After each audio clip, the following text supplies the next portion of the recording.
तो नेक्स्ट आगे देखो स्टूडेंट, कहता है कि देन स्टिफ्ड बैक फ्रॉम, कहता है कि then stiffed back stuffed them back into the pouch, और फिर कहता है कि उन्होंने उनको वापस थैले में डाल दिया। इस प्रकार उसने, उस बूढ़े आदमी ने, मेज़बान ने अपने मेहमान के सामने ही उनको निकालते हुए और एक बार दिखाया और फिर दिखाने के बाद वापस उसके अंदर दोबारा उसने डाल दिया। कहता है कि the next day both man went up to good season, और कहता है कि अगले दिन वो दोनों ही बड़े अच्छे स्वभाव के साथ वहाँ से उठे। The crofter was in a hurry to milk his cow, और वह मालिक अपनी गाय का दूध दुहने वाला था। And the other man probably thought, और दूसरे लोगों ने सोचा शायद he should not stay in the bed, कि उसे वहाँ बिस्तर पर नहीं रहना चाहिए। When the head of the house had gotten up, यानी मेहमान अभी सोया हुआ था लेकिन जो मेज़बान था वह उठकर अपनी गाय का दूध निकालने ही वाला था। तभी उसने भी सोचा कि उसे भी अब ज़्यादा देर तक बिस्तर पर नहीं रहना चाहिए। They left the cottage at the same time, दोनों ने ही एक साथ उस झोंपड़ी को, उस घर को छोड़ दिया। The crofter looked the door, और क्रॉफ्टर ने लुक्ड द डोर, उस दरवाजे को देखा। And put the key in his pocket, और उसने उसको पॉकेट के अंदर अपनी चाबी को रख लिया। The man with the red wrap said goodbye and thank you, आदमी जो वहाँ पर रुका हुआ था रेड रैप पर जो था वह उठा और उसने उसको अलविदा कहा, एंड थैंक यू, और धन्यवाद कहा। And there upon each went his on way, और फिर उसके बाद दोनों अपने अपने रास्ते के ऊपर चल पड़े। कहता है कि but half an hour later, पर आधा घंटे बाद, कहता है कि the red wrap pedlar stood again before the door, वह दोबारा से वह रेड रैपर उसी दरवाजे के सामने आ गया घूम फिर के। कहता है कि he did not try to get in, अब वह उस घर के अंदर नहीं जाना चाहता था। हाउएवर, जैसे तैसे। कहता है कि he only went up to the window, वह धीरे से खिड़की के पास गया। स्मैश्ड द पेन, और उसने खिड़की के शीशे को तोड़ा। स्मैश्ड होता है तोड़ना, चकनाचूर करना, पेन विंडो पेन मतलब खिड़की का शीशा।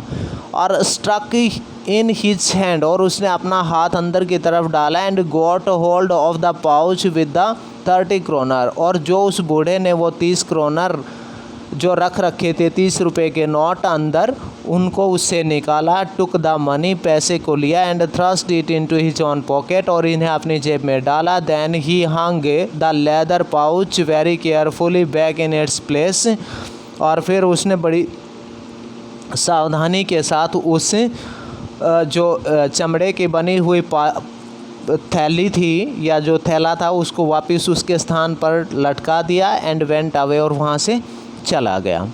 कहता है कि as he walked along with the money in his pocket, जो ही वह पैसे को अपनी जेब में रखते हुए जा रहा था, he quite pleased with his smartness, तो वह अपने मतलब स्मार्टनेस, अपनी चतुराई के ऊपर बड़ा खुश था। ही रियलाइज्ड, उसने महसूस किया, ऑफ कोर्स निसंदेह, that at first he dared not continue on the public highway, कि शुरू में वह किसी भी पब्लिक हाईवे या सड़क इत्यादि से नहीं जाएगा। But must run of the road, और इस बार वह मुख्य रास्ते को, रोड को छोड़कर इनटू द वुड्स, वनों के रास्ते से जाएगा। ड्यूरिंग द फर्स्ट आवर्स, पहले घंटे के दौरान, this caused him not difficulty, पहली 1 घंटे में जब वो चलता जा रहा था वनों में से पुलिस इत्यादि से बचने के लिए, तो उसको कोई मुश्किल नहीं हुई। Later in the day it became worse, और जो ही दिन बढ़ता गया उसको मुश्किल हो गई। For it was a big and confusing forest, क्योंकि यह एक बड़ा और विचलित करने वाला वन था। Which he had forgotten into, जिस वन में वो खो गया था। He tried to be sure, उसने कोशिश की, टू बी श्योर निश्चित होने की, to walk in a definite direction, एक निश्चित दिशा में चलने का। But the paths twisted back, परंतु रास्ता वापस मुड़ के उधर ही आ जाता था। एंड फोर्थ सो स्ट्रेंजली, जो बड़ी विचित्रता के साथ वापस वहीं आ गया। He walked and walked without coming to the end of the wood, और कहता है कि वह चलता गया, जब तक कि वन के रास्ते का अंत नहीं हो गया। एंड फाइनली ही रियलाइज्ड, आखिरकार उसको महसूस हुआ, that he had only been walking around in the same part of the forest, कि वह वास्तव में वन के उसी हिस्से में घूम रहा था। All at once he recalled his thoughts about the world, और कहता है कि तुरंत उसे अपने वेसव एंड द रेट्रैप, इस दुनिया और चूहेदानियों के बारे में जो बातें वो कहता था कि ये दुनिया एक चूहेदानी है, आदमी कहीं चला जाए वापस घूम के वहीं आ जाता है, तो वही बात उसको ध्यान आई।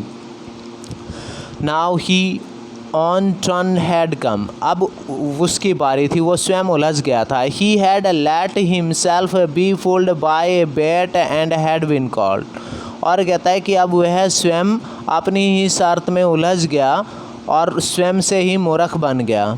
The whole forest with its trunks and branches, पूरा जो वन है उसके तने और उसकी शाखाएं, its thickest and fallen logs, और इसके काफ़ी मोटे और गिरे हुए तने, closed in upon him like an impenetrable prison from which he could never escape.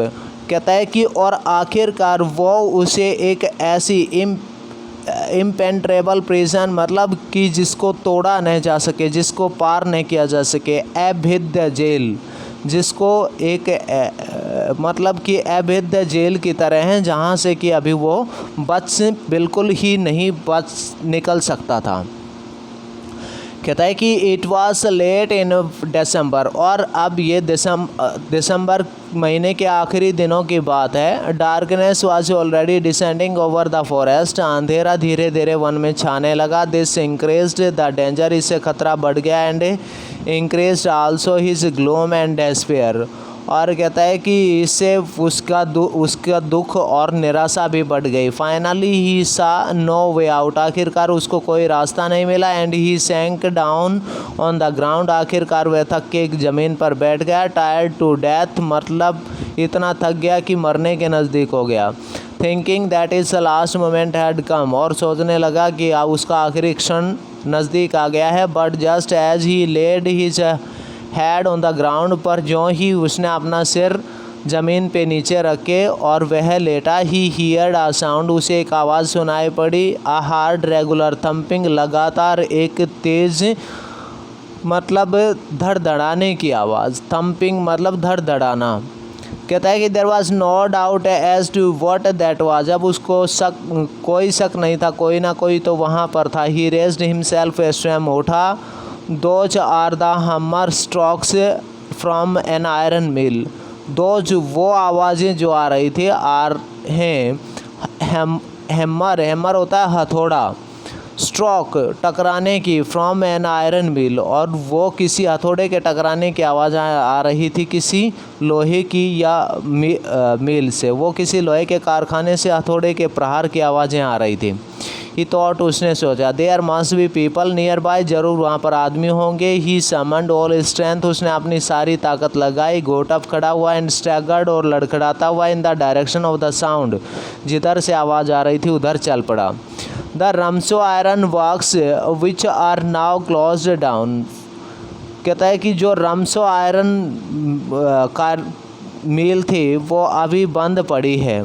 कहता है कि नॉट सो लॉन्ग एगो, अधिक लंबा समय नहीं हुआ। लार्ज प्लांट, एक बड़ा प्लांट था।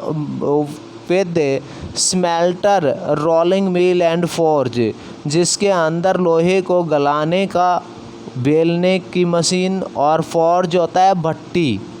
स्मेल्टर मतलब पिघलाना या गलाना। रोलिंग मिल मतलब कि उसको बेलने की जो मशीन है वो। एंड फोर्ज, और एक भट्टी वगैरह भी वहाँ पर थी। In the summer time long lines of a heavily loaded barge and scows slid down the canal, कहता है कि और गर्मियों में सामान से लदी छोटी और बड़ी नावों की यहाँ पर लाइनें लग जाती हैं जो नहर में तैर के आती थी। Which led to a large inland lake, और कहता है कि जो किसी लंबी सी एक अंतर देशीय झील तक जाती थी। कहता है कि and in the winter time the roads near the mill were black from all the coal dust.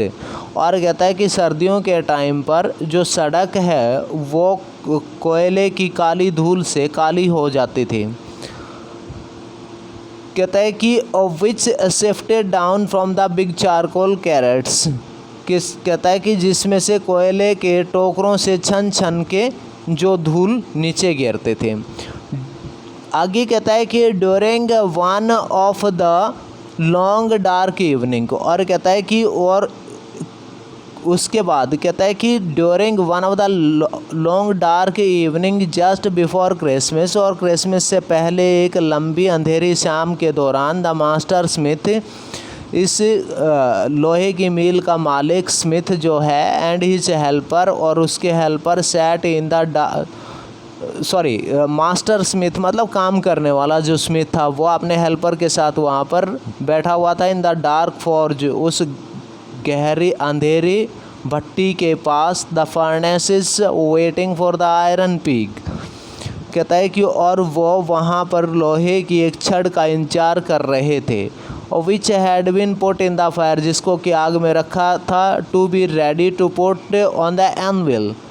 कहता है कि जिसको कि उसने और अधिक लंबा करने के लिए, गर्म करने के लिए आग के अंदर डाल रखा था। एवरी नाउ एंड देन, फिर तभी one of them got up to stir, उनमें से एक उसको हिलाने के लिए उठा। The glowing mass with a long iron bar, एक लंबी लोहे की छड़ से उस पिघले हुए लोहे को हिलाने के लिए उठा। Returning in a few moments, और कुछ क्षण में वापस आया। ड्रेपिंग विद परस्पायरेशन, पसीनों की बूंदें गिरता हुआ। दो यद्यपि एज वॉज द कस्टम, जैसा कि रीति रिवाज हैं। He wore nothing but a long shirt and a pair of wooden shoes, जो उसने कुछ भी एक लंबी सी शर्ट और लकड़ी के बने हुए जूते डाल रखे थे। All the time there were many sounds to be heard in the forge, और हर समय ही उस भट्टी में से काफ़ी लंबी लंबी आवाज़ें सुनी जा सकती थी। The big bellows groaned, बड़ी धोंकने के चिल्लाने की आवाज़ है। And burning coal cracked, और उसके बाद में कोयला चटकने की धोकनियाँ जो थी वो बिग जो बेलोज, बड़ी धोकनियाँ, ग्राउंड कहराने की आवाज़। एंड बर्निंग कोल मतलब जलते हुए लोहे कोयले की क्रैक्ड चटकने की आवाज़ आती थी। The fire boy shovelled charcoal into maw of the furnace, और उसके बाद में आग जलाने वाला लड़का एक बेलचे से, ठीक है ना, शोवल्ड चारकोल मतलब चारकोल को डालता था, झोंकता था कोयले में एक बेलचे से।